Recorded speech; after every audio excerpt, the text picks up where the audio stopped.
Hey guys, this is what we're going to be doing is getting MU for iOS store and getting iRec. When you do that, go to Safari, go to MU4iOS.net.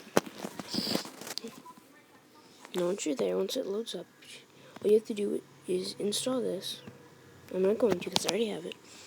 Go over here, then go into MU for iOS store, for iOS, and download iRec beta here. You just install that, and then if you want to do it to portrait, like say you wanted to do videos of Minecraft Pocket Edition, go into here. All you gotta do is go down until you see it. I'll get off that, alright.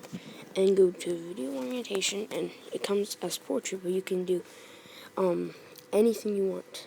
And SPF, that's like the video quality, and YouTube automatically sets it at 30, so downgrades it, so you might as well have it at 30 anyway.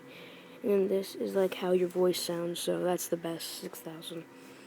And how you can record your voice or not. And that's just the different things you can do with it. Hope you all enjoyed, and I hope I helped you guys. Peace out.